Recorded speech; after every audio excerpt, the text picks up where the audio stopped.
Woohoo! We are live, good people, here with the one and only Meiyoko Taylor. Such an honor. I'm so excited to have this conversation about courageous leadership and specifically with the lens of like the what next component of what we've been doing this week around like we started with the why, moved into the how, where are we heading? And this day, today, day 4 is all about like, so how do I start to actually strengthen some habits so that I can be the most courageous leader that I want to be? So super excited to have you. Let me just tell y'all a little bit about Meiyoko Taylor.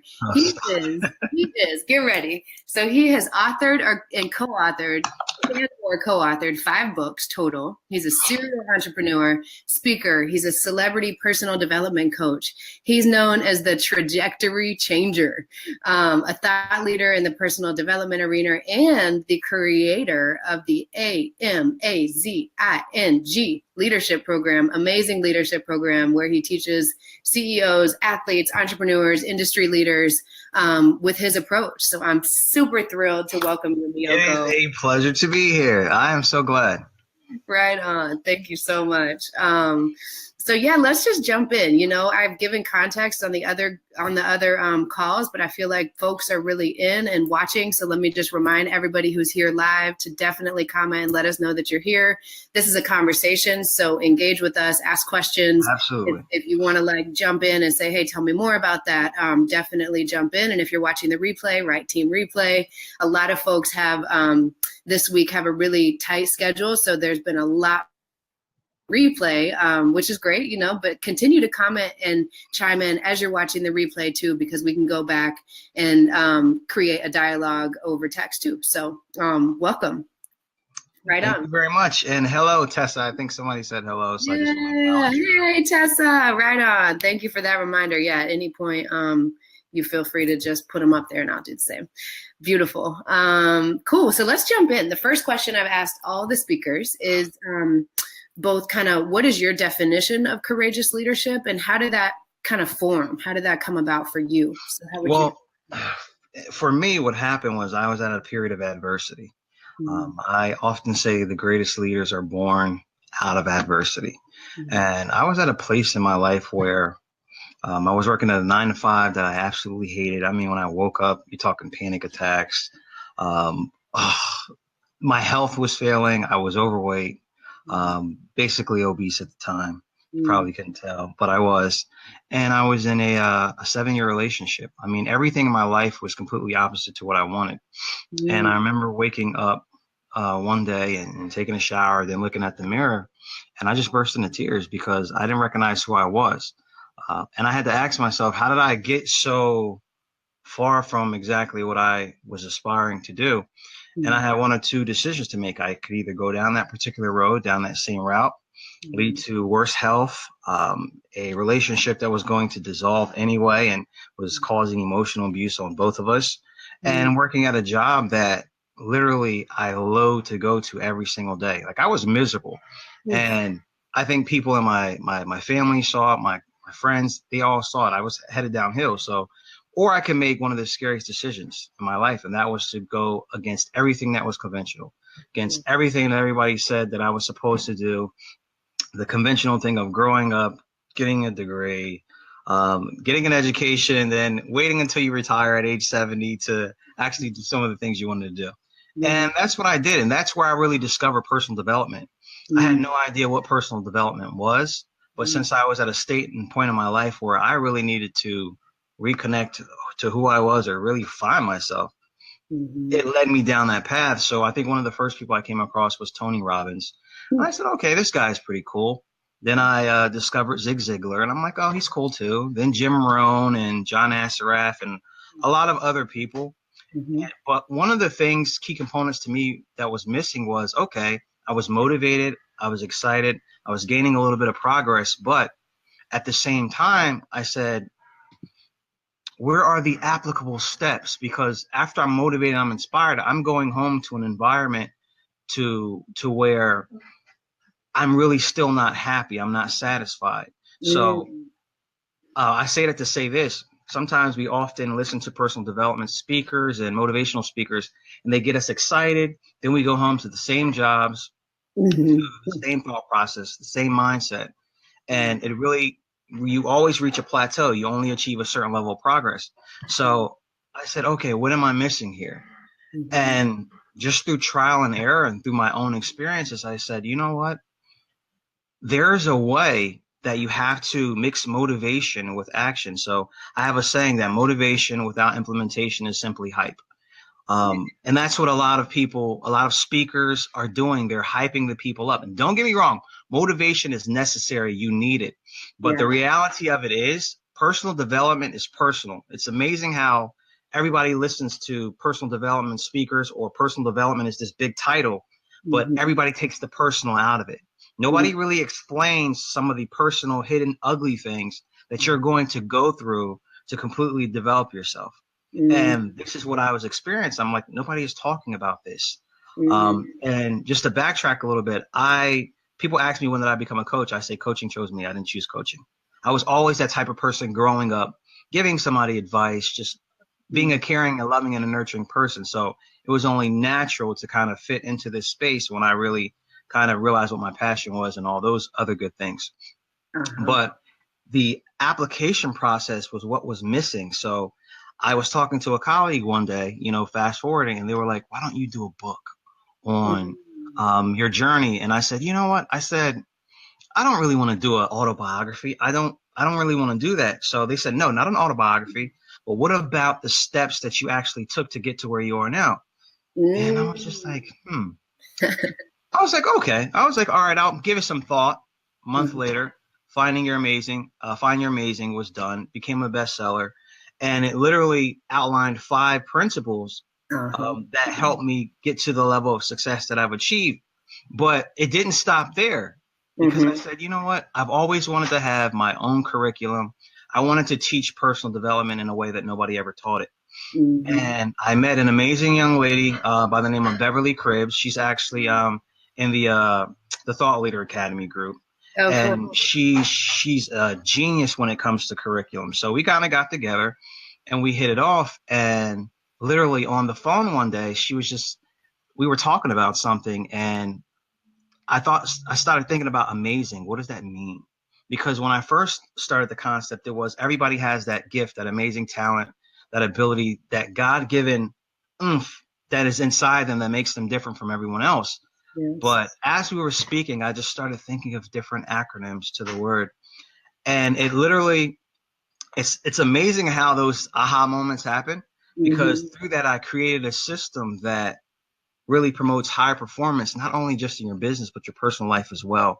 Because I think we as entrepreneurs, as business people, we can achieve financial success and help other people, but oftentimes those things that are personal to us, we neglect. So I thought it was something that was very necessary that should have been, that should be implemented now. So when it hit me, I'm like, oh my God, I have to center everything around this particular way of thinking. And it's been great ever since. And I am where I am today. I love it. Gosh, there's so many layers in there. Are you hearing echo? Let me see. Testing. No, actually, I don't hear an echo. You hear an echo? I did for a second. Okay. But I'll turn my volume down. Let me know if you can't hear me. Or if I need to talk louder. You can hear me? Very good. Okay, good.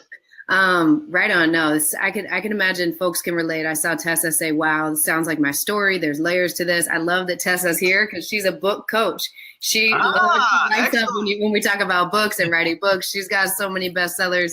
She's a rock star. And I think what I love about your story is that you found your voice in an industry that someone could have told you, well, there's already something like that out there. But there wasn't something with your perspective and your unique experience. And I think what you did and now have done and continue to do is open doors for other people behind you who may have a similar lived experience, or who may be like, ooh, I see my story in his story. So now I feel like I can take action, because I don't resonate with Tony Robbins. There are a lot of those guys, to be honest, as a queer woman in an interracial relationship, I look at everything through a diversity lens. And if I just see another white man tell me to do something and yell at me, I'm like, ooh, it's a big turnoff for me. I'm just going to be honest. And so I love that your story's out there and that you're bringing your unique flavor, because it's so important. I just had to say Well, here is the important thing. Regardless of what industry you are in, okay, everybody has their own unique story, and it's amazing. I've been talking about this all week. No matter who I sit down and I talk to, everybody has their own unique story. Yes. She said your voice is the secret sauce. I actually say that, but I say your story is the secret sauce. Ooh, I love it. So what it is regardless, there can be a million health coaches, right? I'll use them for example. Everybody has a unique story and their unique experience. The problem is we focus so much on the oversaturation of what everybody else is pitching to us. I'm going to show you how to build your brand. I'm going to show you how to be this person, how to be that person. And what happens is the true essence of what our skill sets and our values to other people, it becomes buried underneath the surface. So now on top of that, you have what everybody's saying to you, whether it be friends, families, peers, colleagues, the people that are trying to sell you stuff. There is no one size fits all solution for what we do, because everybody has their own unique story, their own unique journey from where they come from. And from that, you add value to other people. So I've been getting questions all the time on branding and, oh my goodness, I'm a coach and I'm an entrepreneur. How do I brand myself? Branding is a living, breathing, emotional entity. Branding is you. And people focus on this in a completely different way. And they look at the Coca-Colas and all these different types of, that's a logo. That's not a brand. It's a very, very, very, very big difference. So I learned how to brand me and who I am and my own unique experiences. And that's something that I believe wholeheartedly in. And what I started to find that happen when I started to share that voice and share that message, because I often say, I want to put the personal back in personal development. I want to share what has helped me and what hasn't helped me, and what helped me just a little bit. So whenever I'm telling my story, I'm always talking about the personable experiences that I've had, because people need to connect to you. People need to feel like they resonate with your message and resonate with who you are. That truly is the power in your brand and the power and power of what you're doing. Because if you're like everybody else, you may make a little money. They may give you a system to where you can make 0 to 6 figures. But you know what? When that dries up, if you don't have your brand and your own unique value and experience, you have nothing. So now you're off to the next big thing. It's interesting because I'm a brand specialist nightmare, because when they come to me and they say, oh, I can teach you how to grow your brand even bigger than what it is. And I'll say, oh, okay, that's interesting. I said, give me 3 things you know about me. They said, I don't know anything. How can you help me build my brand if you don't know who I am? Because I am my brand. Amen. Yes, I so agree. I am my brand. So this is what has helped me and led me to the level of success. And of course, without God, I could do none of this. But the skill set and all these different things that I've learned, I try to teach to my clients and try to instill in other people that want to go down the entrepreneurial route. Because when you're looking at the Zig Ziglars and the Tony Robbins and the Jim Rohns, they're all white. I don't look like any of them. So how do I tell someone with a unique experience and a unique skill set that may be Black, that may be Indian, that may be Asian? Some people don't identify with those particular people. But what everybody identifies with is that there is a level of uniqueness and gifts and skill set in each individual, regardless of what color, preference of anything in your life. We all share that one same thing. So if you can actually show people how to deliver that value to someone else, now you create a culture and a community of so many different people that are adding impact. Everything that they're doing. And that's where it's at. I mean, that's what this is all about, when it comes to being coaches and inspiring and helping people. And that's really what personal development is. That's how that whole amazing system came about, because I was really thinking about it. Like, what are some of the areas that most people don't focus on? Everybody's always talking about the money. Everybody's always talking about building their brand and becoming and dominating your market. Uh-huh. And that just, I have a product called Brain Your Authority, and it talks about dominating your market, but not in the way that you think. Okay. And here's the thing.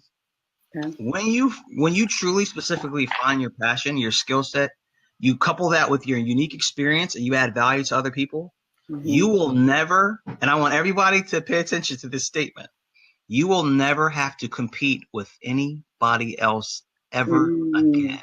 Mm. You don't have to. Why do you have to compete with something only you uniquely have? Doesn't make sense. Exactly. Exactly. Doesn't make sense. Passion, right. Passion plus value equals unstoppable, is what I just heard. You don't have to compete with anybody else. But Right. yet we get all these infomercials and these emails, especially when people find out that we're coaches and entrepreneurs. I will show you how to be the best in your field and dominate your market and stand out above everybody else. All that stuff is cool, but you can do all those things just by operating in your unique value and your skill set. You don't have to. I don't have to compete with you, Rachel. I don't Yes. have to compete with anything that you do Right. because I am secure in my value and in my story, and I resonate with a certain group of people that you may Mhm. not resonate with, or we may Right. resonate with some of the same people at the same time. But the thing is you have to operate in your unique value, and that's what you got to find. You have to find that amazing. You have That's to right. find that. That's right. I love so much to unpack and think about because I think, all right, so we've been talking this week about when sudden changes happen. A lot of my background is in brain science, organization, and leadership development. So I could geek Ah, out on like okay. what happens Speaking in the some of my brain. language. Yeah, yeah. Okay. So when what I've always been curious, and I do like unconscious bias trainings and stuff like that, because I see relationships break down when sudden changes happen, or I see habits break down. People who are like right on this trajectory, because I coach leaders. I've been in schools for 12 years, so I work in education primarily. But I see people become a version of themselves that is not who I know them to be, right? When Mm, certain things happen. mm, And so I mm, want to hear like, I think a lot of people in this community could probably resonate with the fact that we're in this overload of information. There's too much information coming at us. When mm, we're new in a particular arena or we're at a transition point in our life, we can feel so overwhelmed and just look for help, like, okay, I should drink that Kool-Aid. Okay, I should drink this because I'm so lost, right? That mm. I call it, we get like intention deficit disorder. Like we're not able to be intentional in our actions because we can't see straight. So, what would you say, if you could tell a story or offer some connections to a time in your life when you actually were at a transition point and it was really hard to choose courage over comfort, right? To choose to maintain alignment, because we talk a lot about integrity in here. What if you could tell a little bit more about like, yeah, when you made a choice, or maybe you didn't and you learned something from it? I'm smiling because you're talking about my system here. So Okay, let me tell you good. what the amazing system. I knew we were gonna jam out. I love it. I love it. Okay, so here's the acronyms broken down. A is Okay. for awareness. Mm-hmm. M is for mindset. A is for actions. Z is for zest. I is for impact. N is for nourishment. And G is for goals. And I'm going to try in the most limited amount of time possible to touch on each and every one of those things. I love All it. right, so when I was in the particular element that I was in at the time, when I was experiencing all this adversity, one of the Mm-hmm. first things you have to do before you change anything is you have to have a strong level of awareness, Mm-hmm. predominantly self-awareness. Mm-hmm. A lot of things with most people, problems with most people, is we don't want to admit that we really have a problem and that we really need to change. We're constantly lying to ourselves. For example, if I'm feeling crappy, if I'm feeling like crap, right? And you Mm-hmm. come to me and you say, "Hey, Meiyoko, how are you doing today?" "Oh, I'm doing great. I'm fine." "Okay, thank you." I just lied to myself. We are Mm-hmm. trained to lie. We are trained to say that everything is okay. So you got to get to the point and say, "No, everything is not okay. Yeah. I got a lot going on. This is not where I want to be. This Mm-hmm. is not the environment I want to be around. The people I want in my life. I need to change." So that acknowledgement has to be there before anything. Otherwise, it's just not going to work. You're not going to experience any progress. So you have to get to a place where you're brutally honest with yourself and you have Mm-hmm. that level of self-awareness. That's step one. So Mm-hmm. once I got past that, I said, you know what? But my thoughts, I mean, they're all screwed up. I mean, I have a lot of self-doubt. I have a fear of success, failure. Oh, I don't think I'm good enough. I mean, I was all over the place. Okay. So then I had to focus on my mindset, and I started getting into affirmations, and I started, I was doing prayer and all that other stuff, but I got into affirmations and started saying affirmations, and they didn't really work for me. And here's the thing. I'm going to give everybody that's listening a nugget on affirmations. This is really breakthrough, and it changed my life. Usually, and I'll give you an example. Usually, let's say you have a person that has struggles with self-worth. So, okay, you're struggling with self-worth. So the first thing everybody tells you, you got to create an affirmation and say, I am worthy of success. Yes. All right. And say it 50 million times. Look at the index cards, and it's going to happen. But do you know what immediately your brain says when you say that to yourself? I am worthy of success. Really? Who are you kidding? The problem is you're going from one extreme to the next. Yes. So here's how you correctly do an affirmation. Okay. You still leave I am worthy of success up there. But what you want to put in there is I am becoming more worthy of success each and every day. And what that does is no matter if you spend 2 minutes on an activity that promotes that affirmation, it's never wrong. So it's believable. So now you're saying, okay, every day I'm becoming more worthy. I'm not there yet. I can believe that. So you stick to those affirmations. And then what happens is when there's going to be a day and time where you get to I'm worthy of success. You're going to say, I am. Yes, I am. It's going to be no doubt about it. But you can't go from one extreme to the next when it comes to an affirmation. That's not how they work. That's not how our brains function. And most people do not know that. Yes, thank you for that. Changed my life when it came to affirmations. Oh my God. I mean, literally, because it's like a little pep talk to yourself, and no matter what you do, you're still making progress. Hey, Jan, how you doing? Hey, right on. So that's a little nugget, and one I still practice that every day.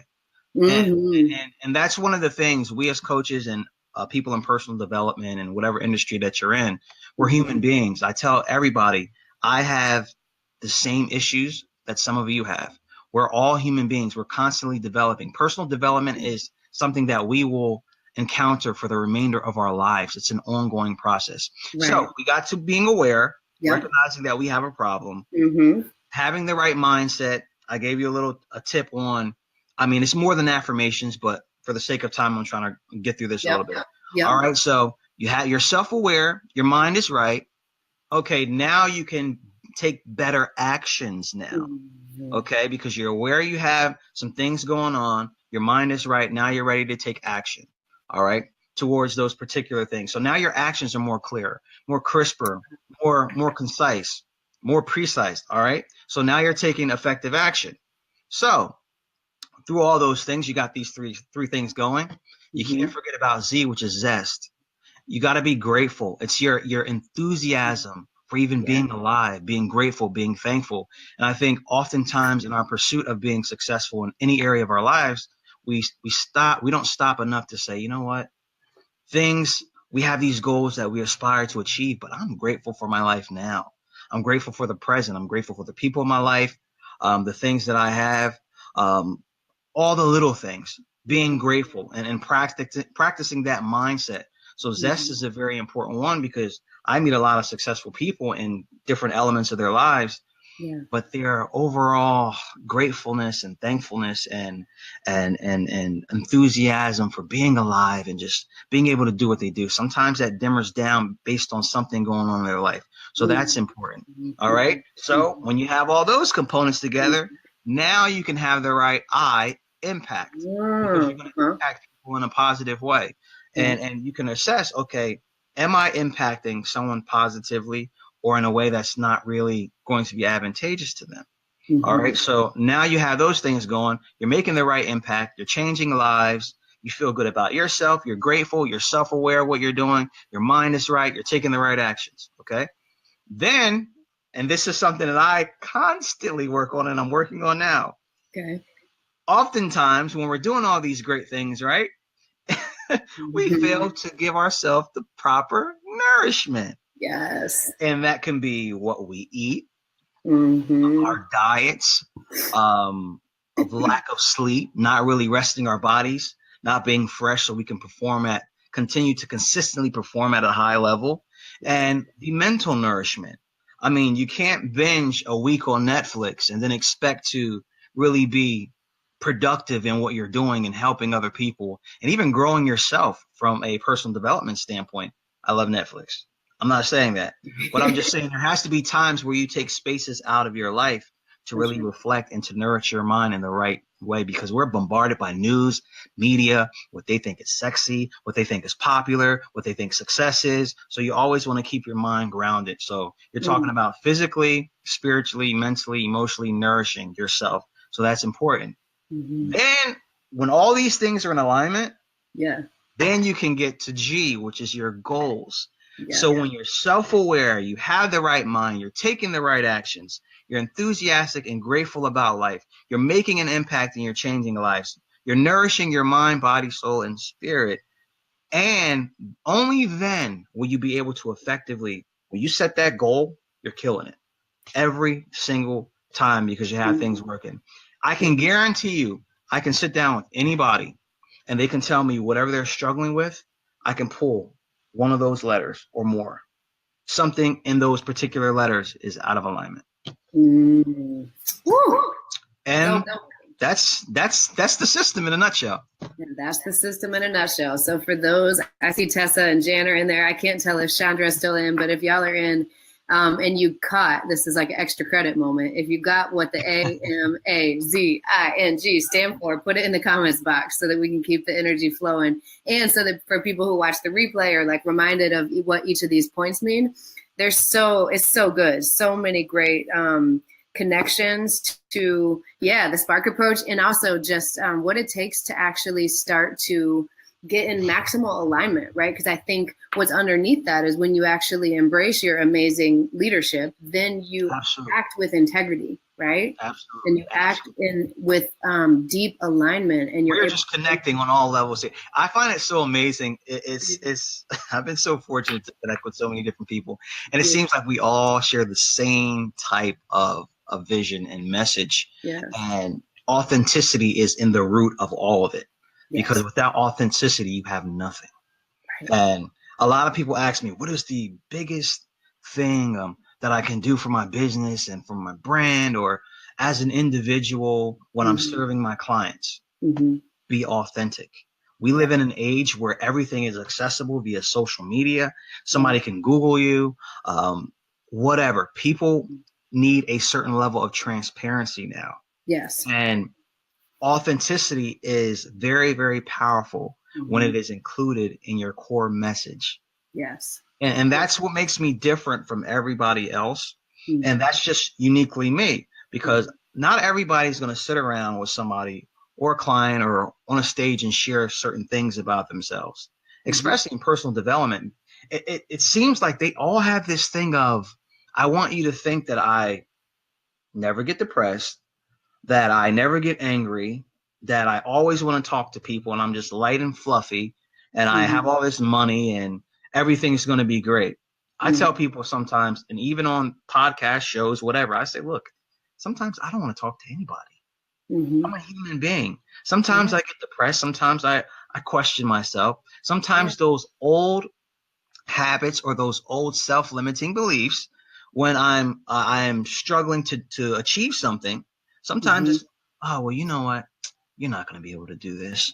But the difference is I have enough experience and I'm sure in myself and I got to give you a tip. I got to give everybody a tip on this call. I think I did this with Tayo and Amanda, but I don't care, because this is a very good tip. And this helped me, because I think you asked me a little while back, how do I continue to persevere through certain situations?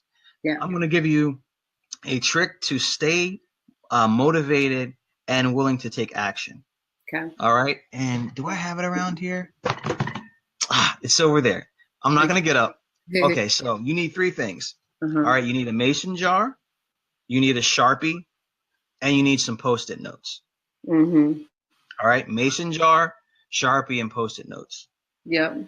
So here's how you do this exercise. And I know you can appreciate this because we're with the behavioral sciences and the brain stuff. All right. Mm-hmm. So what you want to do is you want to put your ultimate goal down. Whatever you want to achieve for this year, 2018, you can do it now. Put that goal down. I have a vision board, so I put that on a vision board. So you want to see your overall end game. All right. Now, what you do is every single time that you do something that brings you one step closer to that goal, I don't care how little it is. I don't care if it's taking 2 minutes, 5 minutes, 10 minutes, an hour, whatever. You write it down on a notepad, a sticky note, right? Then you put it, seal it all up, and then you throw it in the mason jar and you close it. Every single time you do this, every single time it's something, I don't care how little it is, put it in there, put it in your mason jar, you forget about it. Now, here's where the amazing thing happens. When you reach those periods of adversity and you feel like you're not accomplishing anything, you're not making any progress, what you do is you go to your mason jar, you take it, you unseal it, and then you pour out everything that you put in there, and then you start to read it. What that does for your mindset is absolutely mind-blowing because it shows you there is documentation of progress that you made, and you're constantly reminded. So I have this little game with myself. I used to look at it every month. I don't really look at it. My little thing is at the end of the year, I just pull it all out and I kind of dump it out and I read everything. It's just like, oh, wow, I forgot about this. But it's good. We don't often celebrate the victories, the small little victories. We're so focused on the big picture and the end game that we're forgetting about these little victories. And they're so, so important because we can forget just as fast accomplishing something because we're off to the next big goal. It's not the big thing, so we're not worried about the small victories. Right. And then when the adversity hits, we feel like nothing is accomplished. Why? Because we don't have that reminder.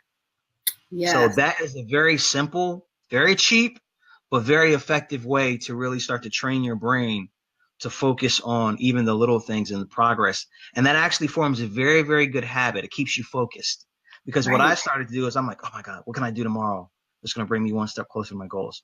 Because I just was so excited to write something down in the on the sticky note and fold it in and put it in. So that's a pretty cool, interesting way to develop a very effective habit.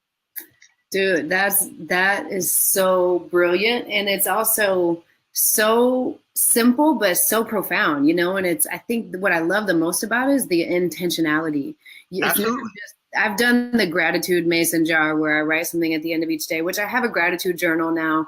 And I've done like the less specific the commentary and the progress are, the less connected I feel and the less tethered I feel to that goal. So I love how specific it is because it's so connected to what people's prompts are for today, which is, all right, so let me tell you, because this will be the last question I've got for you before we start to kind of wrap up in a little bit.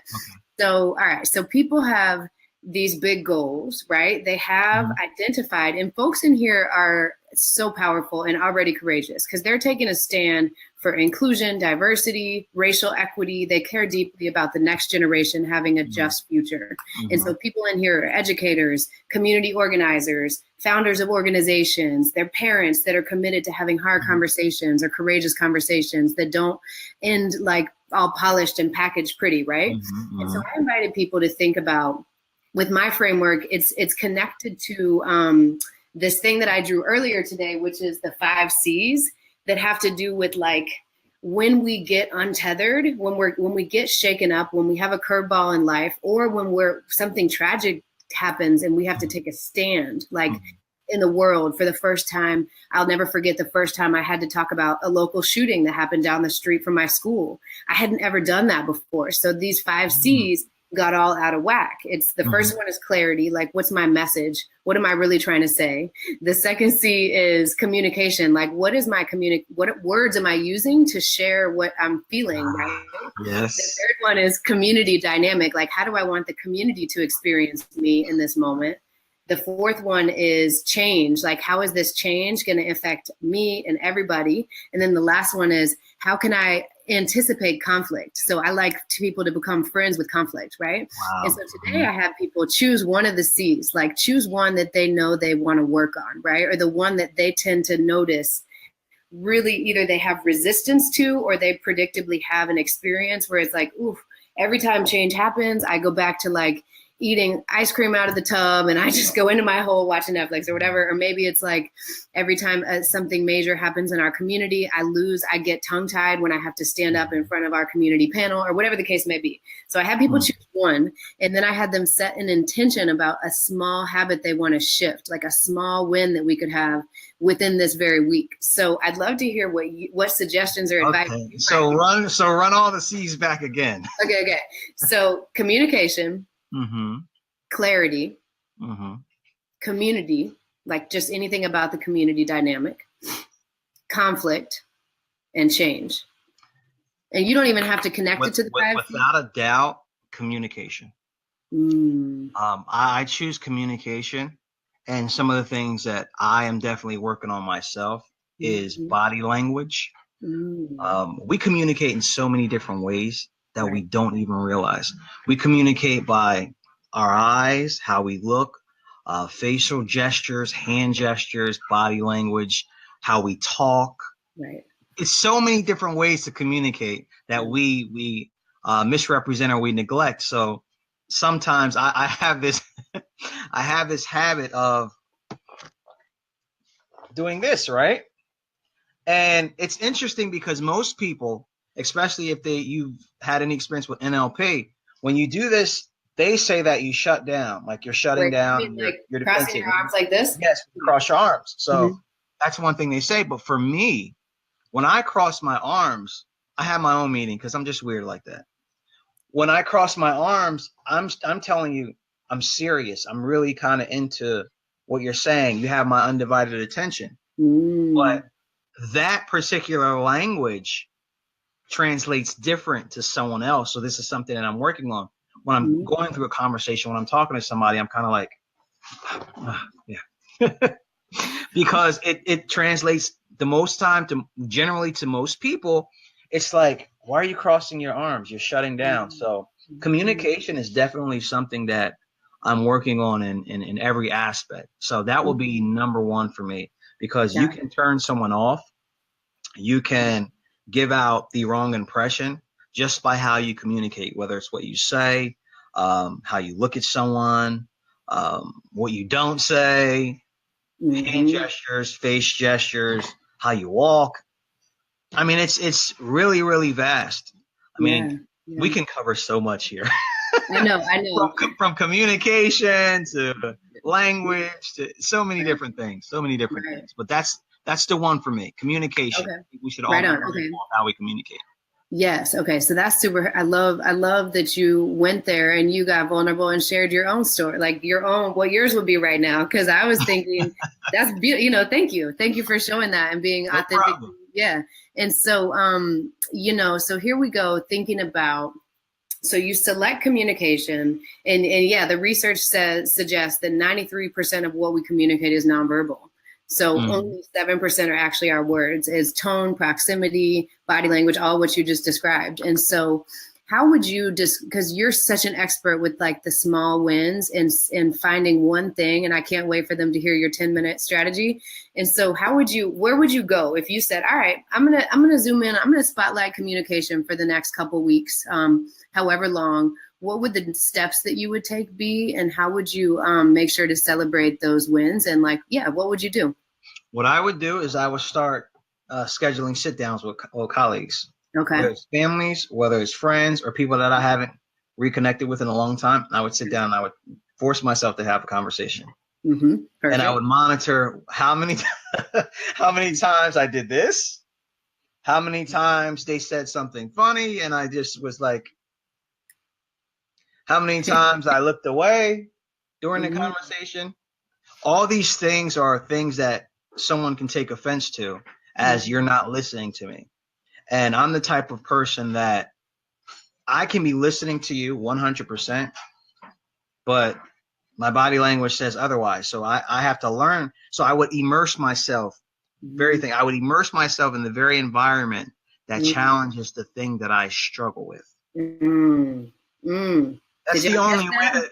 that's the only way that you're really going to, in that particular case, in that instance, where you're going to overcome that, because you have to see and have to experience what it is that you're doing, because there may be triggers, and we really didn't kind of get on habits about the triggers. There may be triggers that actually set off this, me crossing my arms or me doing like this. It could be a word, it could be a sentence, it could be just an overall environment. So by immersing myself in the situation itself, it allows me to come back and monitor, and then doing it again and again and again, to the point where I'm no longer doing this, but I'm showing them I'm engaging and I'm looking straight ahead, and we're having eye to eye contact, and I'm making them feel comfortable and connected, and in a way where everybody wins out of the communication, because communication is a win-win. We should all be able to gain something from each other when we communicate.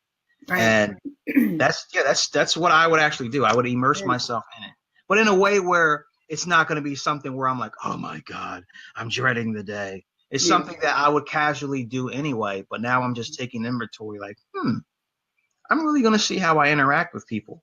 Mm-hmm. And the reason why I've done this, to be transparent, is because some people have told me as of recent, just like, I feel like sometimes you're not engaged. And it's just like, sometimes I can often be in a space where I'm engaging, but it's so strange. I can multitask mentally. Yeah, yeah. I But believe that's it. not always the best thing to do when you are having a conversation with someone. I know.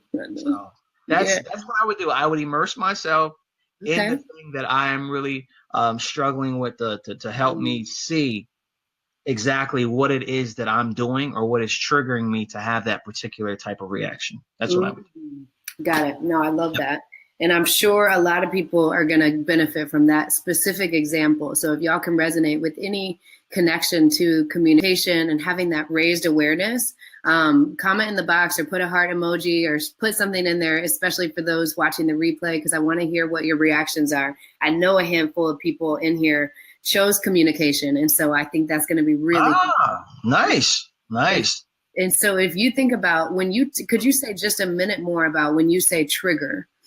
What does that mean for people when they're working on something really small, and how can they even untether? Like, I'm trying to make the connection for people that this communication goal, even if it's nonverbal body language, that feels really small. It always goes back to your big why and your big rock.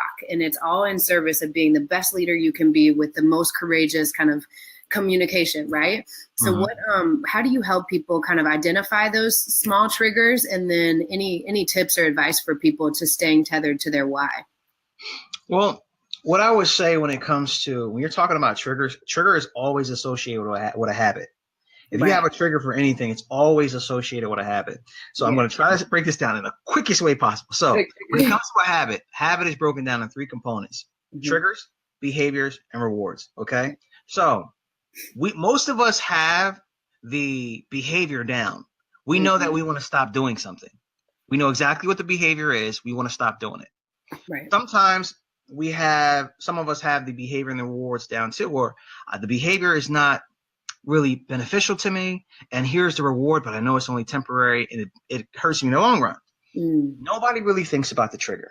Therein lies the problem. So that's why I said I would immerse myself in it, because it would indicate to me what the trigger was. Gotcha. So I could say, oh, Meiyoko, this is why you're doing that. Oh, this is why. And now I have an awareness of what the trigger is. So if I'm trying to do something that is in alignment with my why, and I know that something is causing a behavior that is really damaging, or it's not beneficial to me achieving my goals, whatever that is, the first thing I need to do is to find out what the trigger is. Now, once I find out what the trigger is, now I can see to myself, like, okay, here's a trigger. Why am I connected mentally to that particular trigger? What's going on there? And then that's when you get into the deep, of course, like emotional and NLP type of really mindset stuff. Yeah. But I would see what the trigger was, and then try to connect that trigger to whatever is going on mentally. And I mean, there's so much we can talk about in reference to habits and trigger. That's a series all by itself. But For I sure. would give the quick advice I would give somebody now Yeah. is find your trigger. Yeah. Find your trigger. You already know what the behavior is that you don't want to continue to duplicate. So find the trigger. Got you. Find the why and why I'm doing this. And Mm. sometimes the best, now I have to say this as a disclaimer, depending on what the habit is, you may not want to immerse yourself in it. I'm going to Right. say that. Right. But for the general people listening, when it's coming to things contributing towards success, whether it's a habit of procrastination or fear of public speaking and all those particular things, you want to find out what triggers that. What about being on a stage frightens you to the point where you don't want to speak? Mm. What about being in a crowd of people actually makes you afraid?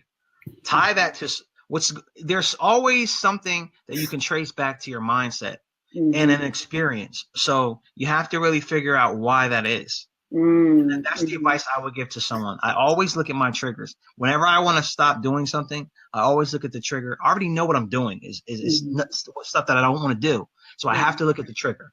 Yeah. Yeah. I love It it. starts from the trigger. Yes. And That's where you shoot the gun. That's from where you shoot the gun. Exactly. And it's an intense metaphor, but it's real. And I think I really appreciate the disclaimer because we talk a lot about cross-cultural communication and blind spots and privilege and how people can unintentionally exclude others with just not being aware of their privilege or not being aware of the impact that their choices are having on other people.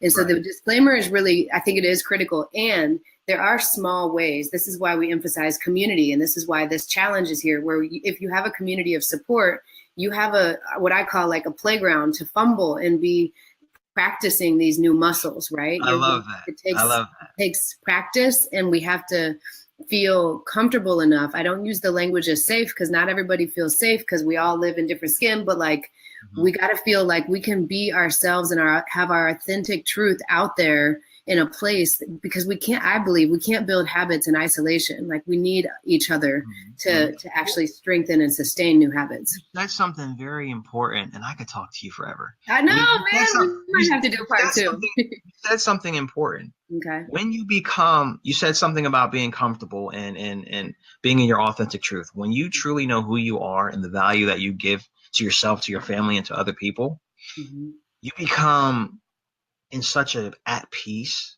type of mentality, it's such a freedom.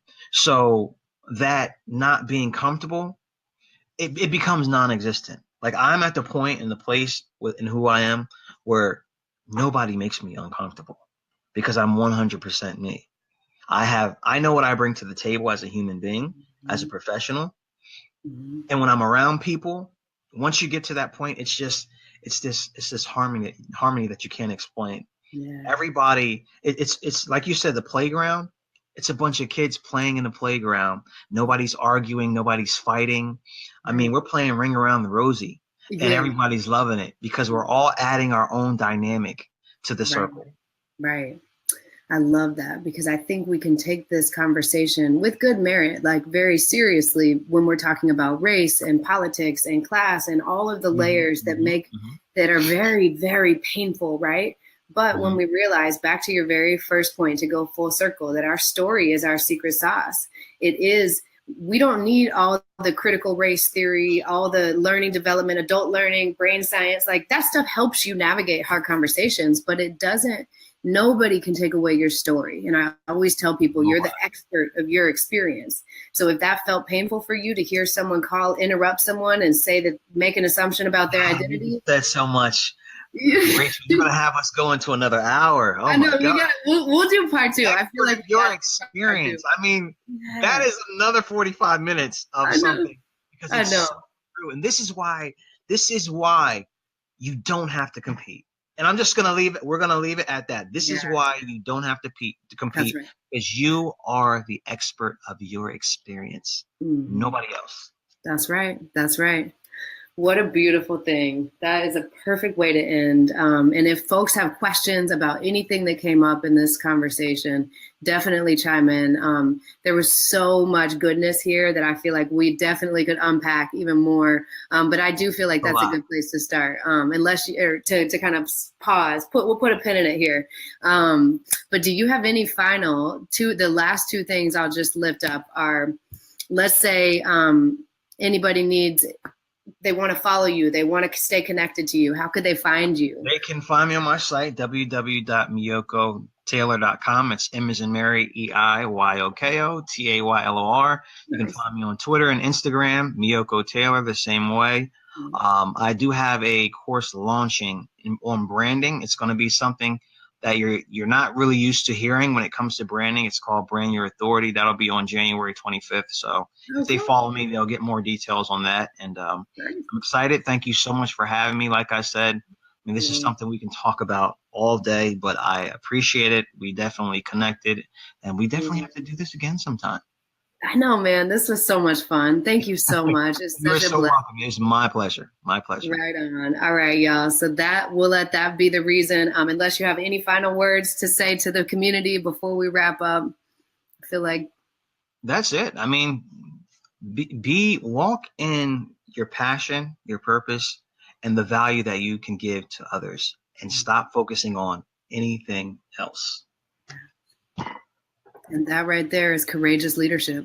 Thank you so much. It takes courage to turn down the noise and to walk with integrity toward your purpose and your passion. And you embody that so much, Meiyoko. So really, thank you. It's such a gift to have you. Pleasure. My pleasure. Thank you so much. Right on. All right, everybody. Have a great rest of the day. Stay tuned for our next interview coming soon in 30 minutes. Here we go. On a roll today.